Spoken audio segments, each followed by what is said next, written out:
आप देख रहे हैं तनाजुर फर्रुख सुहेल गुइंदी के साथ। अस्सलाम वालेकुम, मैं हूं फर्रुख सुहेल गुइंदी। तनाजुर में मेरे आज के मेहमान हैं पाकिस्तान के सीनियर सहाफ़ी और एक लंबी सहाफ़त की इनकी ज़िंदगी है। डिजिटल मीडिया हो, प्रिंट मीडिया हो, कालम नगारी, हर शोबे सहाफ़त में इनका नाम है। ख़ुद अपनी अदालत में भी ये जराइद और रसाले निकालते रहे हैं। एक अखबार के मालिक हैं, एडिटर हैं, जनाब मुजीबुर रहमान शामी। अस्सलाम वालेकुम जी। वालेकुम अस्सलाम जनाब। जी शामी साहब, कितने साल हो गए आपको सहाफ़त करते? ओहो, ये निसफ सदी का किस्सा है, 2-4 बरस की बात नहीं, बल्कि निसफ सदी से भी कुछ ज़्यादा ही हो गया होगा। अच्छा। हाँ, कि हुर्रियत के माली हालात ख़राब थे, ख़राब तर हो गए। अब उस ज़माने में अखबार जहां निकला, चर्चा हुआ उसका, बड़ा मशहूर था अखबार जहां। उन्होंने कहा मुझे कि आप ऐसा करें, अखबार जहां में चले जाएं। मुमताज़ साहब ने कहा वहाँ आपका कैरियर अब बेहतर रहेगा बजाय यहाँ के। अब मैंने कोशिश की और अखबार जहां में मुझे रोज़नामा जंग में मुझे का था होगी जॉब मिल गई। जॉब तो मिली थी रोज़नामा जंग में। उन्होंने क्या किया, जब मैं गया तो मुझे जनाब उन्होंने वो फिल्मी सफ़ा दे दिया। अच्छा। अब मैं बड़ा अजीब, मैंने कहा यार फिल्मी सफ़ा मेरा क्या ताल्लुक है इससे। तो हबीबुर रहमान साहब, मीर हबीबुर रहमान साहब थे, मीर खलीलुर रहमान साहब के भाई जी, वो थे मैनेजिंग एडिटर। मैं उनके पास गया, उन्होंने कहा भाई ये देखे जो अखबार नवीस होता है उसको हर काम आना चाहिए। पर मैं अब अपना मुंह बसोरता वापस आ गया। लेकिन चंद रोज बाद फिर मेरा तबादला जो है वो अखबार जहां में कर दिया गया। और फिर आपने, ये अयूब खान का ज़माना है, ये अयूब खान का आखिरी दौर है। आखिरी। अब अयूब खान के दौर में कैद में गए, जिंदान में गए? नहीं, याया खान के दौर में? अब हम गए भुट्टो के दौर में कैद हुआ। ये कि याया खान के दौर में कैद में तो गए थे? नहीं, भुट्टो साहब का दौर, उमर चला याया खान का था। अच्छा, दौर भुट्टो साहब का था। मार्शल तो उन्होंने वो क्या हुआ था? अब वहां से ये हुआ, नजीर नाजी साहब थे एडिटर अखबार जहां के, उनका हो गया कोई इंतजामिया से झगड़ा। जिस रोज वो सीढ़ियां नीचे उतर रहे थे, मैं सीढ़ियां ऊपर चढ़ रहा था। अच्छा। उस दिन मैं दाखिल हुआ, नाजी साहब निकले तो आप आ गए। फिर अखबार, अब अब्दुल करीम आबिद साहब एडिटर इंचार्ज हो गए। उसके कमाल के थे महमूद शाम साहब आ गए। ठीक है।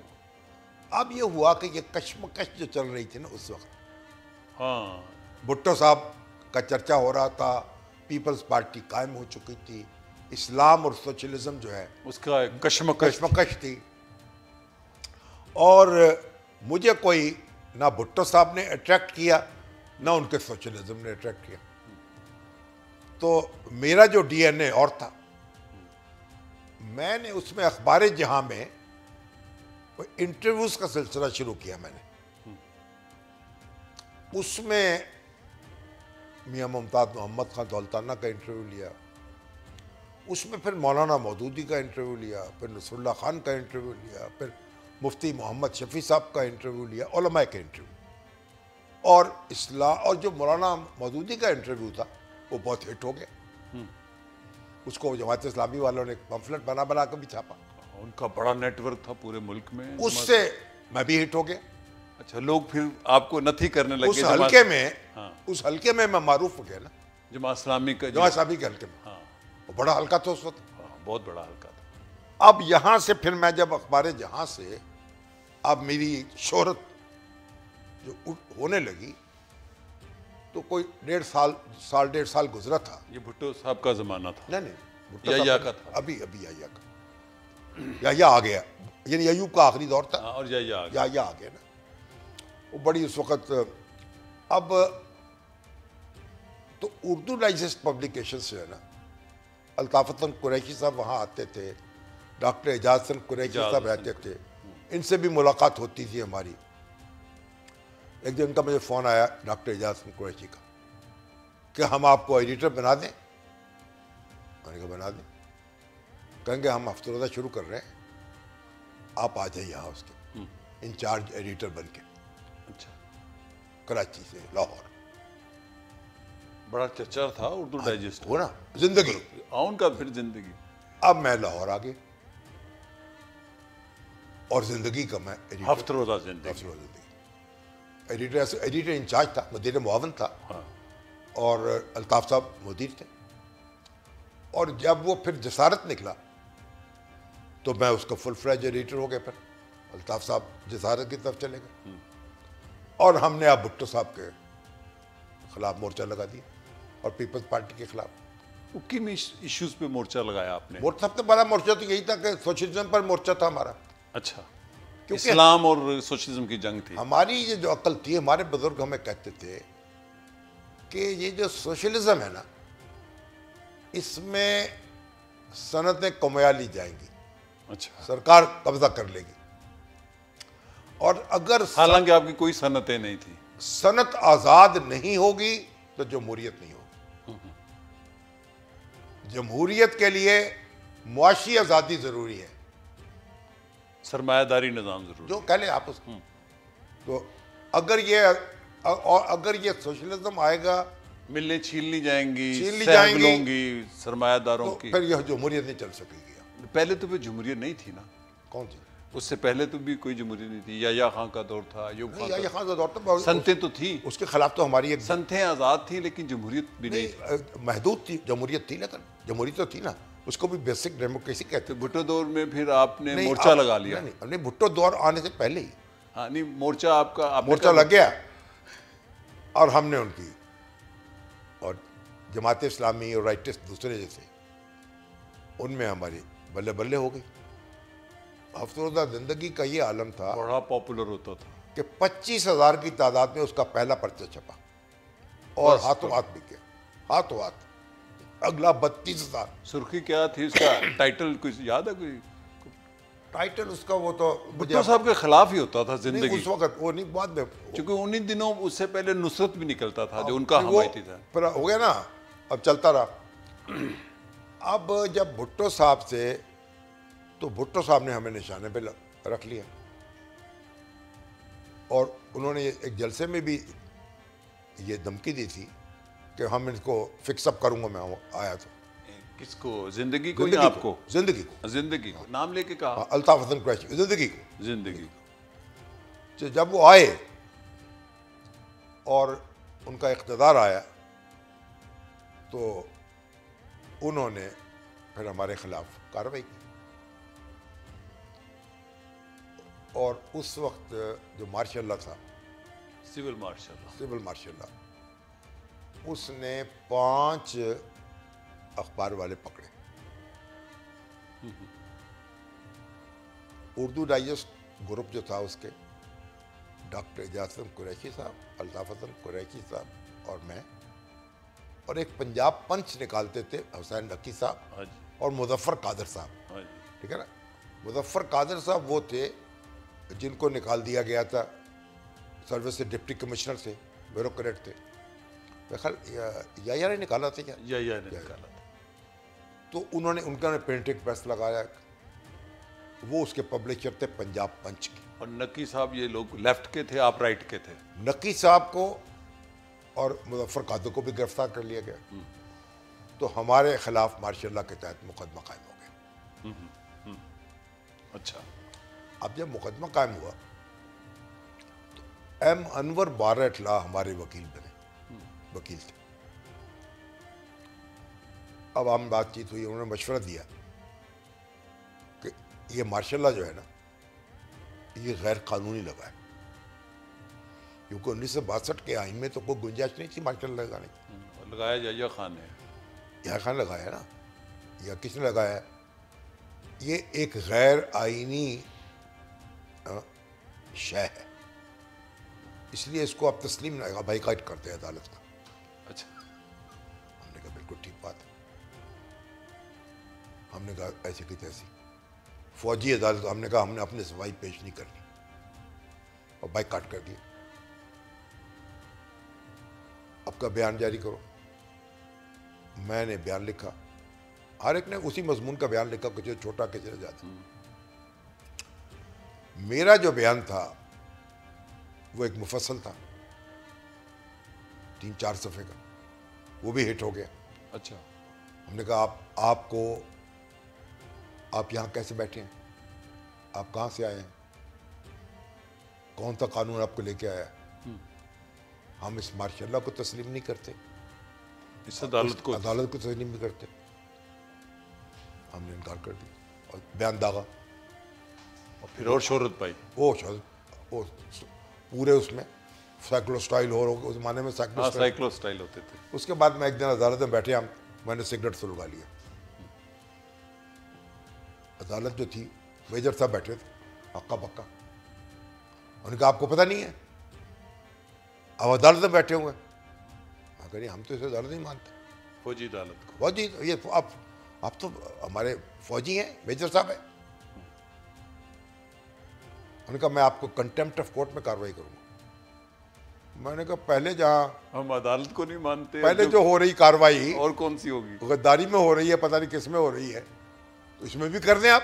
यानी ये वो जमाना था जो मुजीबुर रहमान शामी का बड़ा एक बगावत वाला जमाना आगाज। आप गिरफ्तार हुए। मैं गिरफ्तार हुए थे ना। अब यहाँ फिर हमें कैद की सजा मिल गई, 3 लाख रुपए जुर्माना। कैद कितनी हुई थी? मेरा ख्याल है 1 साल कैद। लेकिन फिर आप ज़ियाउल हक के दौर में क्यों नहीं गिरफ्तार हुए? नहीं, ये तो बाद में बताएंगे ना आपको। बताए ना। हाँ, अच्छा, ये तो अब इतनी जल्दी थोड़ी बता दें। तो वो हम जनाब गिरफ्तार हो गए और 1 साल कैद और 3 लाख रुपये जुर्माना। मैं क्योंकि वर्किंग जर्नलिस्ट था, 3 लाख लगा दिया मुझे, बाकियों को 5 लाख हो गए। मैं ख्याल अल्ताफ साहब को तबकाती वाले से। हाँ, वो मालिकान में से थे। जेल चले गए, कुछ अर्सा यहाँ रहे, फिर सियालकोट चले गए, और अल्ताफ साहब कैम्बरपुर पर चले गए जेल में। हमारा लाहौर हाई कोर्ट में मुकदमा चला और 3-4 महीने बाद हमें रिहा कर दिया गया, हम आज़ाद हो गए। उसके बाद ये हुआ कि हमारे पर्चे जो हैं, अब पर्चे बंद, डिक्लेरेशन मनसूख। यानी ये सिंबल बन गए थे आप, अल्ताफ हसन कुरैशी, भुट्टो के खिलाफ जो हमारे सहाफ़ी थे। हमारा अफसरोदा था। अब हम अफसरोदा निकालते थे, वो बंद कर देते थे। हम किसी से फिर डिक्लेरेशन तो उस जमाने में यही होता था, किसी दोस्त से लेते थे, कोई डिक्लेरेशन ले लिया किराए पर, वो डिक्लेरेशन दे देता था, 4-6 महीने चलाते थे, फिर वो बंद हो जाता था। तो कई डिक्लेरेशन इस तरह बंद हुई है, कार्रवाई हुई, लेकिन बहरहाल किसी न किसी तौर चलता रहा। शमा हर रंग में जलती है, सैर होने तक, और मज़ाहमत होती रही। और फिर भुट्टो साहब का होते होते, और हमारा मुकदमा चल रहा है अदालत में, डिक्लेरेशन जो है के हसूल का, कोई डिक्लेरेशन यानी बड़ा मुश्किल होता था डिक्लेरेशन। अब ये 1974 में फिर ये हुआ कि हफ्तरोज़ा ज़िंदगी बंद कर दिया उन्होंने, अदारे ने खुद ही। हम उससे अलग हो गए, बेरोज़गार हो गए। फिर हमने पैसे इकट्ठे किए दोस्त, और अपना पर्चा निकाल लिया। आपने अपना किस नाम से? उसका अब हमने अदारे का नाम रखा नई जिंदगी पब्लिकेशन। हाँ, नई जिंदगी पब्लिकेशन। क्योंकि डिक्लेरेशन तो हमारे दोस्त थे, वो लैलो नहार अखबार निकालते थे, मलक क्या उनका नाम था, बड़े मशहूर अखबार नवीस थे वो भी, और उनका प्रेस भी था। नूर खां के साथ मिलकर उन्होंने का प्रेस लगाया था हिमाचल। उन्होंने कहा जी हमारे पास डिक्लेरेशन है, एक हम आपको देंगे, निकालें। हमने निकाल लिया अपना नई जिंदगी पब्लिकेशन। नई जिंदगी ऊपर पेशानी पे लिख देते थे। हाँ, नई छोटा सा पाबंदी छाया होगा। वो उसके बाद और मोर्चा फिर लगा दिया जुल्फकार अली भुट्टो के खिलाफ। लगा दिया, कोई सोशलिज्म के खिलाफ मोर्चा लगा रहेगा। वो फिर वो जुल्फकार खान साहब रुखसत हुए, फिर रामे साहब आ गए। थोड़ी सी हमें सुकून की सांस मिल गई रामे साहब के दौर में। बहरहाल डिक्लेरेशन हमें नहीं मिला फिर इस दौर में, लेकिन फिर गिरफ्तार भी नहीं हुए। मुकदमा चलता रहा, वही फौजी बंद होते रहे। अच्छा। और जब हुकूमत आती थी, नाराज होती थी, वो डिक्लेरेशन वाले का गला दबा लेती थी। ठीक है, हमें गिरफ्तारी की नौबत नहीं आई। अब गिरफ्तारी हमारी हुई उस वक्त जब भुट्टो का आखिरी दौर था, 77 का। 77। इलेक्शन के बाद, इलेक्शन से पहले नहीं, जनवरी 77 में इलेक्शन अनाउंस हुए। इलेक्शन हो गया, इलेक्शन के बाद पीएनए जब बनी, भुट्टो के खिलाफ तहरीक चली, 9 जमातों का इत्तेहाद, तहरीक चली। वो तो पहले ही बन चुका था इलेक्शन। अब हुआ ये, जब तहरीक चली तो धांधली के खिलाफ तहरीक चली। हाँ, धांधली के खिलाफ। बाद में वो निज़ाम मुस्तफ़ा में बदल दी गई। हाँ, अब एयर मार्शल असगर खान जो थे उनसे हमारा बड़ा ताल्लुक था, मुतबादल लीडर के तौर पे तैयार, मुतबादल लीडर के तौर पर भुट्टो साहब के खिलाफ हम उनके साथ थे जी। तो वो जो थे, और वो सेकुलर थे, वो सेकुलर थे या मुस्लिम नेशनलिस्ट थे या जो थे सोशलिस्ट नहीं थे। हाँ जी।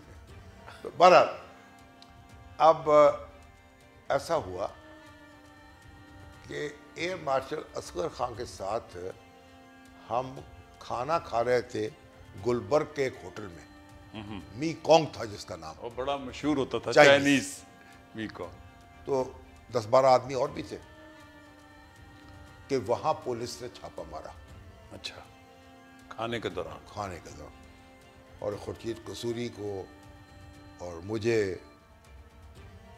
और मेरा और दूसरे लोग, मैं ख्याल वहीं थे सारे, शायद वो एक जफर बशीर साहब एडवोकेट होते थे, बड़े मशहूर थे, मलक हामिद सरफराज, दबंग आदमी थे, ठीक है ना, और जावेद हाशमी, पकड़ लिया हम सारे पकड़ के अब हमें पहले चूंग में रखा, फिर हमें पहुंचा दिया वहाँ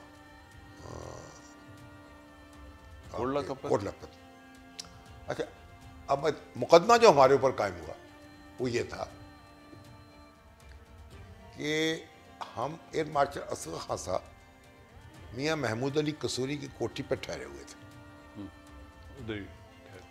और फैन रोड पर, और मुकदमा ये कायम हुआ कि वहाँ आईबी की एक गाड़ी जा रही थी वहाँ, तो एयर मार्शल असगर खान के साथ मिलकर हमने उस पर हमला कर दिया। आपने पथराव किया है? हमला किया जैसे आजकल मुकदमे होते हैं, पलग और पाना छीन लिया ड्राइवर, इमरान खान पर आजकल मुकदमे हो रहे हैं, ड्राइवर को 300-400, ड्राइवर को जदोकोब किया है, उससे पलग और पाना छीन लिया है। बड़ी खतरनाक चीजें छीनी है। मुकदमा हमारे ऊपर कायम हो गया, हम जेल में बंद हो गए, प्लास और पाना छीनने का। वाह जी वाह। आप वो जब भुट्टो साहब रुखसत हुए तो फिर हम रहा हो गए 5 जुलाई 1977। हाँ, फिर आप ज़ियाउल हक के करीब उससे पहले रहा हुए या उससे पहले कुछ बेल हो चुकी थी इस तरह। हाँ, फिर 5 जुलाई 1977 के बाद आप वो जो एंटी भुट्टो आपका एक स्टैंस था, उसकी बुनियाद पर आप ज़ियाउल हक के करीब हुए या क्या? जाहिर है, दोस्त का दोस्त दुश्मन होता है। अच्छा, हो क्या कहते हैं, नहीं, दुश्मन का दुश्मन जो है दोस्त होता है। दोस्त होता है। तो मार्शल लग गया। देखिए, हम इसके हक में नहीं थे कि मार्शल लगे। पीएनए के तो मुज़ाकरात भी कामयाब हो चुके थे। नहीं, वो एक मशकूक बात है, ये वो एक और कहानी है। लेकिन मार्शल लग गया, और क्योंकि भुट्टो साहब जो थे, अगर मार्शल की आप नहीं लगना चाह रहे थे, लेकिन आपके बारे में आप फिर मार्शल लगाने वाले के कैसे करीब हो गए? इसलिए कि वो जो भुट्टो साहब को जो हटा के आया था, असल वजह ये थी। अच्छा, एक वाक़या बड़ा मशहूर है, लाहौर अवारी का शायद वाक़या, कि ज़ियाउल हक साहब खिताब फरमा रहे थे और आप भी बैठे हुए थे, और वहाँ निसार उस्मानी और जमीर चिश्ती और ये सहाफ़ी बाएं बाजू वाले भी थे, और वहाँ पर कहीं ज़ियाउल हक ने कह दिया कि कल ये जो बैठे हुए हैं ये ठंडी जगह पे, मुझे तो इतना पसीना आ गया, इतना मैं बोल रहा हूँ, क्राउड है, कोई सेमिनार था, कल ये खबर लगाएंगे ऐसी उल्टी सीधी। तो उसी वक्त निसार उस्मानी साहब ने कहा, आप जो बताएं मार्शल कब उठाएंगे? तो हाल में हंगामा हो गया, तो आप खड़े होके ज़ियाउल हक की हमायत करने लग गए कि नहीं, ये इस्लाम के मुजाहिद हैं। ऐसा वाक़या हुआ? अच्छा, ये बड़ा आम है, हमारे सर्कल में तो बड़ा आम है, मैं तो वहाँ मौजूद नहीं। झूठ। ये जो निसार उस्मानी साहब की गुफ्तगू थी या उनका एतराज़ था, ये मेरा यानी उसमें नहीं हुआ, ये वहाँ मैं ख्याल है जो असेंबली हॉल है ना, उसकी बिल्डिंग में, उधर भी हुआ था, उसी में था। नहीं, वो 2-3 दफ़ा उन्होंने कहा, बस वहीं हुआ वो। लेकिन आपने कभी उनको ज़ियाउल हक को ये नहीं कहा कि मार्शल उतारें? नहीं, मैंने उसमें कोई, हो सकता है वहाँ उसको इंटरप्शन की हो कि जनाब इनको पहले दुरुस्त करें या कुछ करें। हाँ। नहीं, मगर वो जो सारी बकवास है वो सब झूठ है। झूठ है। हाँ, मैं देखिए, एक बात आपसे और हिस्टोरिकल पूछना, मैं कभी देखें, बात सुनो, मैंने किसी को हमायत की है या किसी की मुखालफत की है, मैंने चमचागिरी किसी की नहीं की, ठीक अल्हम्दुलिल्लाह। ठीक है। अच्छा, एक बात बताएं, जो जुल्फ़िकार अली भुट्टो को फांसी हुई, अब उसका रीट्रायल का एक मुतालबा था सदर आसिफ अली जरदारी का, और उसको फिर अदालत ने, इस पर आपका क्या नुक्ता नज़र है? आज आजकल जो सुप्रीम कोर्ट ने उस दोबारा वक्त तो हमारा नुक्ता नज़र ये था कि भी बिल्कुल इंसाफ होना चाहिए और भुट्टो साहब को जनाब कैफरे किरदार तक पहुंचना चाहिए। सजाए मौत होनी चाहिए। मौत हो गई ना, हमने तो नहीं दी। कैफरे किरदार कहा, हाँ। ये तो ज़ियालक वाले लफ्ज़ ठीक है ना। भुट्टो साहब जो है उनको जो फांसी थी, अगरचे मुझे उस वक्त तजब्जुब था कि ये क्या होगा इसका नतीजा, लेकिन कोई ऐसी उनसे कोई हमदर्दी नहीं थी। अब है लेकिन अब है कि गलत हुआ। अब ये ऐसा है कि उस वक्त जो हुआ, भुट्टो साहब का जो मुकदमा है उस पर बात करेंगे, उस पर यानी अब कानूनदानों में झगड़ा ये है ना कि उन पर यानी फांसी की सज़ा उनको मिलनी चाहिए थी कि नहीं, क्योंकि वो अबैटर के तौर पर सज़ा मिली ना उनको। तो क्या साजिश बनाने वालों में थे। साजिश करने वाले को वैसे भी वादा मुआफ गवाह हैं और फांसी की सज़ा नहीं, मगर आप ये भी देखें उस मुकदमे में कि जो नवाब मोहम्मद अहमद खां को कत्ल किया वो एसएफ के लोगों ने किया है। एफएसएफ के लोगों ने इल्ज़ाम जो है, नहीं खुद माना उन्होंने, असला जो था एफएसएफ का था। लेकिन नहीं, हाई कोर्ट में ये साबित हो गया था कि वो गोलियों के खोल एफएसएफ के नहीं, एफएसएफ जो है, ये सारे जज मानते हैं कि वो बंदा जो है ना वो मारा गया एफएसएफ के लोगों ने मारा है, मसूद महमूद उसमें इन्वॉल्व है। यहाँ तक कोई वादा मुआफ गवाह जो थे, वादा मुआफ गवाह थे, बाद में वो डायरेक्टर भी थे ना एफएसएफ के, हेड थे, सरबराह थे। तो कत्ल तो ऐसे हुआ है। अब वो कहते हैं कि कत्ल हुआ है, लेकिन भुट्टो साहब तक इसकी कड़ी पहुंचती है कि नहीं पहुंचती, इस पर तनाज़ा है ना। और अगर भुट्टो साहब अबैटर थे, उन्होंने हुक्म दिया था फर्ज करें, तो उन्होंने खुद तो एग्जीक्यूट नहीं किया ना, उसका उस पर एक कानूनी मामलात हैं जिसपे उस पर बहस हो रही है। मगर भुट्टो साहब का उस वक्त हमें बहुत गुस्सा था। उस वक्त तो आप देखिए जब भुट्टो साहब को फांसी दी गई है, किसी अपोजिशन लीडर ने, उनकी अपोजिशन का लीडर उनकी ताज़ियत नहीं की। जो 9 जमाती थी उन्होंने भी कोई फातिहा पढ़ने उनके घर नहीं गया। सिर्फ नवाज़ुद्दीन रसूलुल्लाह खान ने हल्के से धीमे सुरों में उनसे हमदर्दी का इज़हार किया, उस पर भी लोग उनके पीछे पड़ गए। मैं ये कानूनी बात पूछना चाहता हूँ कि जुल्फ़िकार अली भुट्टो का जो ट्रायल था, जो मैं पढ़ता रहता हूँ, हर वक्त पढ़ता हूँ उस वक्त से, एक तो ये कि मारने वाले ने नवाब मोहम्मद अहमद खां को क्यों मारा, अहमद रज़ा कसूरी क्यों नहीं मारा, उस गाड़ी में और लोग भी थे, क्या स्नाइपर था वो? इत्तेफाक की बात थी ना। इत्तेफाक था। अच्छा, दूसरा जो हाई कोर्ट में साबित हुआ, ये मैं खुद नहीं कह रहा, कि एफएसएफ की गोलियों के खौल ही नहीं थे मिले, जो पेश किए गए खौल पेश किए ना। तीसरी बात, फिर 4 और 5 का फैसला ऊपर जाकर फिर यह है कि राव 4 और 3 का है, हाँ 4 और 3 का सॉरी, फिर यह है कि राव रशीद साहब को वादा मुआफ गवाह बनाना चाह रहे थे, जो आईबी के चीफ थे। ये उन्होंने अपनी किताब में लिखा है, रिकॉर्डेड भी है। और उनको उस वक्त छड़ा जब 18 मार्च 1978 को भुट्टो को सजाए मौत लाहौर हाई कोर्ट ने सुना दी। फिर ये भी इसी सुप्रीम कोर्ट में पेश हुआ है वो एफिडेविट फारूक बेदार का, जो एम अनवर बारट ला के सबॉर्डिनेट थे, कि कैसे मौलवी मुश्ताक एम अनवर बारट ला को मिलने आए और मियाँ तुफैल मोहम्मद साहब भी मिलने आए, और कैसे राव रशीद ने यह भी लिखा है अपनी किताब में कि मेरे पर जनरल अब्दुर्रहमान, जो जनरल अब्दुर्रहमान थे, उनका दबाव था कि आप वादा मुआफ बने और मैं नहीं बना। अच्छा, वो जो 2 वादा मुआफ बने, जो मसूद महमूद और ग़ुलाम हुसैन, लेकिन 4 और भी थे, इफ्तिखार अहमद, अरशद, वो वादा मुआफ नहीं थे, वो उन्होंने कन्फेशन किया था और उनकी कन्फेशन पर सजाए मौत हुई जुल्फ़िकार अली भुट्टो को। तो कहते हैं कि आपने फ़ोन किया था भुट्टो साहब की 4 अप्रैल की फांसी के बाद कि ये जो 4 बच गए हैं, जो एफएसएफ, वो मीटिंग हुई थी, मशवरा दिया था आपने कि इनको सजाए मौत देना लाजमी है, वो क्या वाक़या है? देखिए बात क्या है, वो मुकदमा जो है अब उसकी तफसीलात क्या है तो लिखा हुआ मौजूद है। आप वकील भी हैं, नहीं, हर चीज़ जो है विटनेस है माशाल्लाह आप। हर चीज़ जो है वो तहरीरी मौजूद है जी। जजों के फैसले भी मौजूद हैं, उनका मटेरियल भी मौजूद है, वो सारी बातें अपनी जगह। बंदा मरा, एफएसएफ वालों ने मारा, कन्फेशन की, और जो माहौल था उस वक़्त, जिस तरह लोग सियासी वर्कर उनको निशाना बनाया गया, जिस तरह मारे जा रहे थे या मरे थे, कितने लोग थे। तो भुट्टो साहब पर गमो गुस्सा तो था। हाँ, लोग ठीक है, पोलराइज्ड थी सोसाइटी में, पोलराइज सोसाइटी थी, इसलिए तो मार्शल लगा। पोलराइज थी।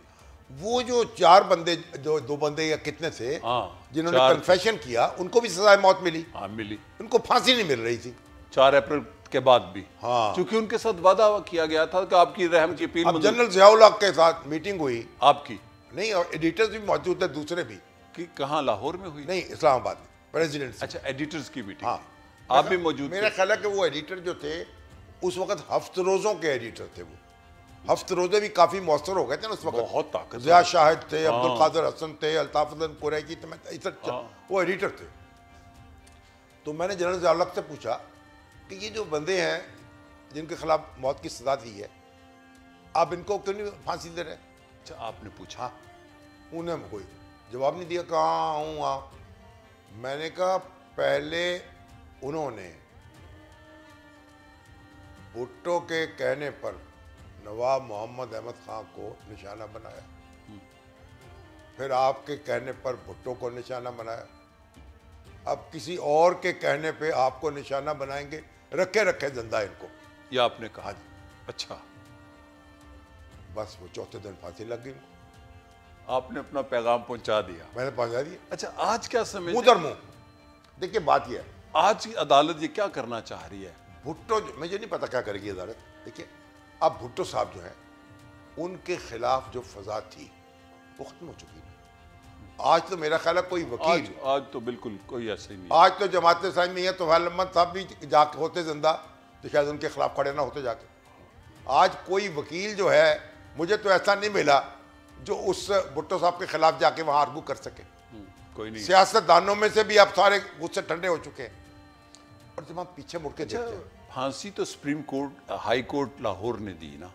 देखें तुर्की में क्या हुआ था, मैं इसीलिए आपसे ये महेंद्रस का मैं आपके नोटिस में लाना, आप ही के अखबार में लिखा था। उस वक्त पाकिस्तान आपका अखबार नहीं था, हमीद जेल में।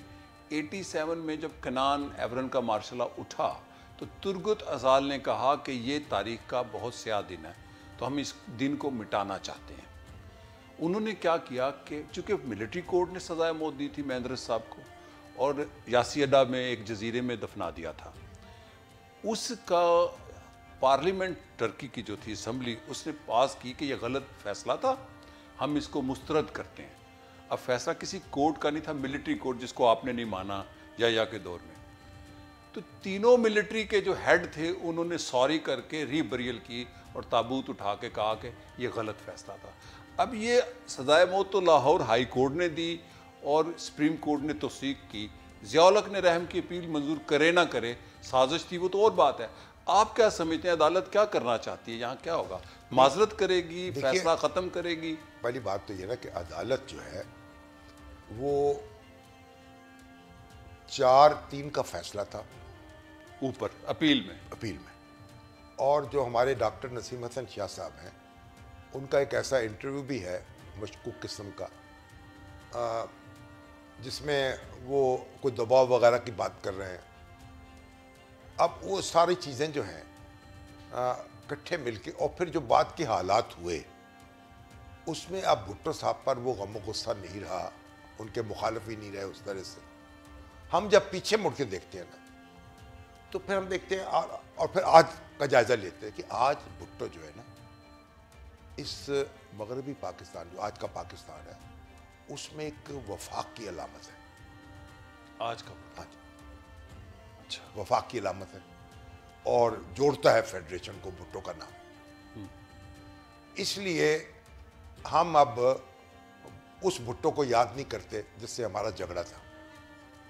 अब वफाक की अलामत को याद करते, हम उसकी वफाक की अलामत के तौर पर उसकी कदर करते हैं, उसका एहतराम करते हैं। तो इस अदालत के फैसले में आपकी क्या राय है, क्या करना चाहिए इनको? नहीं तो अदालत उसको कलअदम करार दे दे उस फैसले को। अच्छा। वो फांसी का फैसला गलत था, यानी यही कहते ना लोग, बेटर को फांसी नहीं मिलती, यही ना। हाँ। तो कह दे कि गलत था, अच्छा, ये कहना चाहिए आपसे इस समय कह दे। पॉलिटिकली और कानूनी नुक्ता नज़र से ये कहना चाहिए। ये है कानूनी नुक्ता नज़र से बात ये है, बाकी तो फिर अदालत फैसला करेगी कि उसको खोलती है कि नहीं खोलती है, या उसूलन तो होना चाहिए था ये पार्लियामेंट ये काम करती। ये पार्लियामेंट का काम, पार्लियामेंट ये काम करती कि उनको भुट्टो को एग्जोनरेट कर देती और कहती सजा। देखे ना, पार्लियामेंट के पास तो इख्तियार है, बहुत इख्तियार है, सुप्रीम में था तो सुप्रीम कोर्ट को इस किस्से में डालने नहीं चाहिए था। मगर पार्लियामेंट जो है उसने ये काम नहीं किया। जब उनकी मेजॉरिटी थी पीपल्स पार्टी की, उस वक्त भी उन्होंने नहीं किया। वो कर सकते थे और आज भी वो कर सकते हैं, मेरा ख्याल है। तो अगर पार्लियामेंट कर देती तो मामला ही खत्म हो जाता। अच्छा, ये बताएं, अब इमरान खान साहब ये भुट्टो साहब वाले फेज से गुजर रहे हैं या कुछ और फेज है? इन पर भी मुकदमे तो इसी किस्म के, इमरान पाना खान साहब जो है- छीनने का और घड़ी बेचने का। देखिए वो सारे मुकदमे जो इमरान खान पे चल रहे हैं ना, अब देखिए भुट्टो साहब जो है वो तो अल्लाह को प्यारे हो गए माशाल्लाह लगा, और इमरान खान जो हैं वो उन्होंने पार्लिमानी सियासत जो है उसको तर्क करके एक स्ट्रीट पॉलिटिक्स की ना, और फौज उसकी जद में आ गई, बराह रास्त और वो भी जद में आ गए। वो भी आ गए। नतीजा हम देख रहे हैं जो देख रहे हैं, तो दिल तो जो है बोझल है, वो खुश नहीं है इस सूरत हाल पर। मगर बात तो ये है ना गोविंदी साहब, हमने तो इमरान खान साहब को बार बार अर्ज किया, आप मिलने भी गए थे ज़मान मिलने भी पार। गए। क्या मशवरा दिया था आपने? हमेशा ये है कि आप पॉलिटिशियंस इकट्ठे हों। नसरुल्लाह खान वाला मशवरा। हाँ वही, ये पॉलिटिशियंस इकट्ठे हों, एक दूसरे को स्पेस दें, आपस में रूल्स ऑफ द गेम तय करें। उनका क्या जवाब, रद्द अमल था या जवाब था? उनका बस रद्दमल तो, उनका रद्दमल को होता, जाहिर है कि जब वो इक़्तिदार में थे तो उस वक्त तो बड़ी आसानी से ये काम कर सकते थे। वो तो बहुत आइडियल टाइम था। जब आप इक़्तिदार से गिर गए तो फिर आप फिर मुश्किल हो जाती, फिर तो दूसरों के रहमो करम लेकिन पे रास्ता फिर भी निकल सकता था, रास्ता निकल सकता सियासी था। जमातों को मिलाने का। और अब भी मैं समझता हूँ, देखिए कुछ भी हो, जो पॉपुलर लीडरशिप्स होती हैं ना, जब उनको आप गैर फितरी तौर पर उनको ख़त्म करते हैं, उसके मनफी असरात पड़ते हैं सोसाइटी। जैसे आजकल पीटीआई को किया जा रहा है। मतलब ये मैं इसके हक में नहीं हूँ, और तजर्बे ने यही बताया है कि अब एक किस्म की जमात को तहलील किया गया है बल्ले की शक्ल में ना दे के, और फिर इलेक्शन कमीशन की जो डेफिनेशन की जा रही है कि अगर वो बल्ला नहीं है तो उनकी रजिस्ट्रेशन भी मनसूख होगी, यानी कि पीटीआई एग्जिस्ट नहीं करेगी इलेक्टोरल पॉलिटिक्स। रजिस्ट्रेशन मनसूख नहीं होगी, पार्टी तो रहेगी उसको। इलेक्टोरल पॉलिटिक्स, देखिए बात तो यही है ना, ये 2017 का इलेक्शन एक्ट है जिसके तहत ये कार्रवाई हुई है। जी हाँ, सारी जमातों ने, जिसमें पीटीआई भी शामिल है, उसको ठप्पा लगाया हुआ है, ऐसे ही होता है। उसको मिलके बनाया है। हाँ, जब इक़्तिदार में होते हैं तो फिर वो अपने लिए होते हैं फिर। तो तरह तरह के नुक्ते, तरह तरह की शोशे हमने। लेकिन जो PMLN है अब उसका रद्दमल बिल्कुल उसी तरह है जैसे 2017 में या 2019 में इमरान खान करते थे। मरियम नवाज शरीफ साहबा ने उकाड़ा में जो तकरीर किया है, वो तो कहा है कि अल्लाह ताला का सो मोटो जारी है, अब तो हम देखेंगे। तो अब वो फिर इमरान खान वाली स्टेज पे PMLN नहीं आ गई उसी तरह एग्रेसिव एक। अब वो तो एक चिल्ला काटा है ना। हाँ, अब इनका अब हो जा रहा है कि ये भी काटे। अच्छा, अब हो सकता है 2-4 साल के बाद इनकी भी सूरत हाल बदल जाए।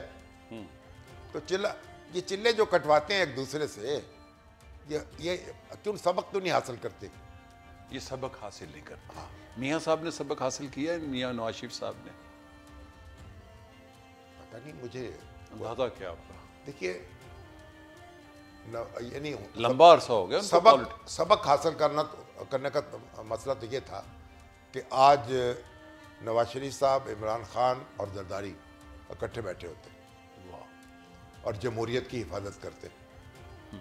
देखिए जमहूरियत जो है ना, वो मुल्क की हिफाजत भी उसी तरह मुमकिन हो सकती है और फौज की भी उसी तरह हिफाजत हो सकती है। वाह, ठीक बात है।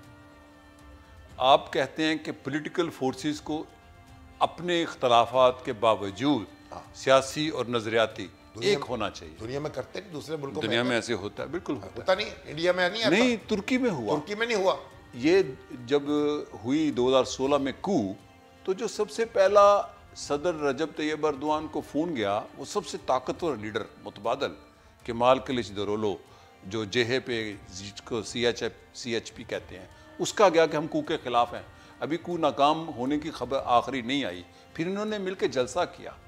वो तो सबक सीखते हैं, इन्होंने क्यों नहीं सीखा? तो फिर ये सबक नहीं सीखेंगे तो फिर हम सारे इसी तरह लुढ़कते रहेंगे। मुल्क कहाँ पहुँच गया है, मुल्क कितना कमज़ोर है आज। इलेक्शन होने जा रहे हैं इंशाल्लाह, और इलेक्शन में फिर तय है PMLN। नहीं मेरा ख्याल, क्योंकि इलेक्शन तो अब तो देखें ना, अब ज़ाहिर है PTI एक जमात के तौर पर नहीं होगी, तो इस बात के तो बड़े चांसेस नहीं, अवाम दोस्त जैसे आ गए थे 79 में, ये आ इंसाफ जाएंगे। दोस्त होंगे। नहीं हो जाए वो अवाम, मतलब यह है कि वो मेरा ख्याल उससे यानी एक जोफ तो पहुंच गया ना उनको, एक बहुत मैसेज ही चला गया है। बहुत बड़ा। फिर वो कंपेनिंग भी नहीं कर पा रहे, गिरफ्तार भी हैं, देखें ना मसाइल तो है ना। तो मेरा ख्याल है कि ये इलेक्शन, उनका इलेक्शन लगता नहीं है मुझे। उनका इलेक्शन है। कोई मुआवजा हो जाए तो और बात है। और वज़ीर आज़म के लिए तैयार हैं वो लोग कि मियाँ साहब बन जाएं? मियाँ साहब तो तैयार हैं। मियाँ साहब तो तैयार हैं, बड़े, कहीं ये ना हो कि छोटे मियाँ साहब बन जाएं। अब देखें नताइज पे होगा। नताइज यानी मेरा ख्याल है कि जो उनकी पार्टी है मुस्लिम लीग नून, उसमें तो नवाज शरीफ साहब के पास है हर्फ़ आखिर, इख्तियार तो उनके इख्तियार पास तो उनके है पास फैसले का, और पंजाब में हुकूमत का भी। अब ये पता नहीं, अब लोग कहते हैं, अब ये तो कहते हैं आपका तजिया क्या जब है? हशर का दिन आएगा उस वक्त देखा जाएगा। नहीं, आप तो विजनरी आदमी नहीं हैं। विजनरी क्या है, हम बाहर तो आसार ये है कि फिर मरियम के पास तो शायद सूबा, यानी लोग तो यही कहते हैं कि मरियम वज़ीर आला होंगी। हाँ, लेकिन ये देखें ना, ये सानवी चीज़ें हैं, नहीं, बड़ी अहम है। वसीतर चीज़ों को वसीतर तनाजुर में देखना वो तो आपने पहले कह दिया ना कि तीनों चारों पॉलिटिकल पार्टीज एक हो जाए। वो तो यानी एक हों, कम अज़ कम मिलकर कोई रूल्स ऑफ द गेम तय कर लें, एक दूसरे को जिंदा रहने दें सब। आखिर दुनिया में जमहूरियत इसी तरह चलती है, ऐसे ना। चलती है। कबायली लड़ाइयाँ लड़के तो आप जमहूरियत नहीं चला सकते। तो आप ये समझते हैं कि इलेक्शन होंगे और पीपल्स पार्टी कोलिशन में आएगी? क्योंकि जरदारी साहब तो हुकूमत के बगैर नहीं रह सकते। देखिए पीपल्स जरदारी उनका साहब हक भी है। दुरुस्त है कि ये अपना बिलावल जो है वो वज़ीर ख़ारजा नहीं रहे शहबाज शरीफ के साथ, तो इसलिए कोई भाई तो नहीं है कि वो दोबारा सदर बन जाए जरदारी साहब। इस वक्त इसकी इस बात पर होगा, इलेक्शन के नताइज पे होगा। यानी कि नताइज कैसे आते हैं? नताइज कैसे लेकिन नताइज में यकीनन PMLN दूसरी बड़ी पार्टी है अभी तक। जितने भी सर्वे हो रहे हैं जैसे भी हैं, और पीपल्स पार्टी तीसरी बड़ी पार्टी है इलेक्टोरल पॉलिटिक्स में। अब वो मेरा ख्याल पहली बड़ी पार्टी हो जाएगी। अब पहली बड़ी हो जाएगी। अब उसके बाद जो PTI पीपल्स पार्टी के पास क्या आएगा, उसकी बार्गेनिंग पावर क्या होगी। सीटें बढ़ जाएंगी। अगर पीपल्स पार्टी अपोजिशन के तौर पर अपोजिशन को भी लीड करती है, तभी तो उनका एक ऑल्टरनेट लीडरशिप तो होगी ना। सेंटर में अपोजिशन हो गई और साथ सदर भी अपना हो गया, मतलब ये मुमकिन है। अब ये हो सकता है, क्योंकि दोनों ये जमातें जो है ना, इन्होंने ये तो बताया है ना, ये लड़ भी सकती हैं और इकट्ठी भी हो सकती हैं। हाँ, ये बड़ी दिलचस्प इनका चल रहा है। अच्छा, ये बताएं कि ये तो हुकूमत साजी यकीनन 8 फरवरी के बाद सामने आना शुरू हो जाएगा, लेकिन पाकिस्तान में पहले भी कुछ चीज़ें तय होती हैं। होता है ऐसे? सुना है, सुना है नहीं, आपको तो बहुत कुछ पता है। बहुत कुछ होता है यहाँ पाकिस्तान में। हाँ? पाकिस्तान में बहुत कुछ ऐसा होता है पहले जो भी तय दुनिया में होता नहीं होता। आपका हल्का जो है वो NA 127 है। हाँ, वहाँ जनाब वहाँ कौन कौन इलेक्शन लड़ रहा है? बिलावल भुट्टो जरदारी साहब वहाँ से उम्मीदवार है। आप किसको वोट देंगे? देखिए, ये पूछना तो नहीं मुझे चाहिए, प्राइवेट चीज़ होती है, बात लेकिन मेरी तो ख्वाहिश ये थी कि जो बिलावल भुट्टो जरदारी हैं, अब उनको एक यानी मुस्लिम लीग नून जो है एक जेस्चर शो करती और उनके मुकाबले में आदमी खड़ा ना करती। लेकिन अब क्योंकि जाहिर है कि बिलावल जो है वो बड़े अग्रेसिवली इस वक्त उन पर हमले कर रहे हैं, तो ऐसी नौबत नहीं आई। मगर जो उनके आपस के मरासम रहे, अगर मुनासिब होता कि बिलावल का मुकाबला जो है वो ना किया जाता। शामी साहब, आप इस मुल्क में एक बड़ा फादरली रोल अदा करते हैं जो मैं देख रहा हूँ, इंटेलेक्चुअली और सहाफ़ियाना तौर पर सियासत के अंदर। तो आप उनको मशवरा दे दें ना, दोनों को, बिलावल को, कि आप अपनी आवाज़ ज़रा दबा दें और नून वालों को कहें थोड़ा सी स्पेस दें, वफाक भी मजबूत होगा, सुलह का दरवाज़ा खुल सकता है, मुमकिन है। अब बात यह है गोविंदी साहब, जो अब बात करनी चाहिए ना, वो डंके की चोट करनी चाहिए। मसलन क्या कहना बस हवा में जो आप ओपन बात करेंगे जो पहुंच जाएगी, जो मान ले उसका भी भला, जो ना अच्छा, मान आपने ले उसका बात भी कर भला। दी बस कि आप कह रहे हैं कि सुलह आपस में रखें। अब क्या होनी है, अब तो देखे ना, नॉमिनेशन पेपर फाइल हो गए, फिर भी हो उम्मीदवार आ सकती गए। है, तारड़ साहब का पोता है ना, कहा जा सकता है अभी वोट उनको मतलब डाल। कोई क्या हर्ज था इसमें? मतलब शहबाज शरीफ साहब वहां गए थे, उनको कहते हैं ये वहां सपोर्ट कर देते, वो तो अब वापस आ गए वहां से, मेरा ख्याल है एक आध सीट, हाँ जी, वो यहाँ थे, को एहतराम कर लेते एक दूसरे का, आखिर हुकूमत मिलके की है ना। हाँ सही बात है। और बेनजीर भुट्टो साहबा ने चार्टर ऑफ डेमोक्रेसी भी किया था। हाँ जी। अच्छा, आखिरी सवाल है, आप पाकिस्तान का मुस्तकबिल क्या देख रहे हैं और सी पैक के साथ हमारे क्या मुफादात हैं? ये आखिरी बात है, आप अपना विजन बताएं और क्या आप सजेस्ट करते हैं पॉलिटिशियंस को और इस्टेब्लिशमेंट को कि कैसे इन दोनों की भी तो सुलह होनी चाहिए ना। आप देखें गोविंदी साहब, पाकिस्तान को इस वक्त कोई खारजी चैलेंज दरपेश नहीं है, बिल्कुल नहीं है है ना। ना हिंदुस्तान से ना किसी से, जितने उसके चैलेंजेस है वो दाखिली हैं। इंटरनल है। तो हम खुद कफील हैं अपने दुश्मन आप बनने में। हम अपने अंदर ही दुश्मन तलाश कर लेते हैं, बल्कि डेवलप कर लेते हैं। डेवलप कर लेते हैं।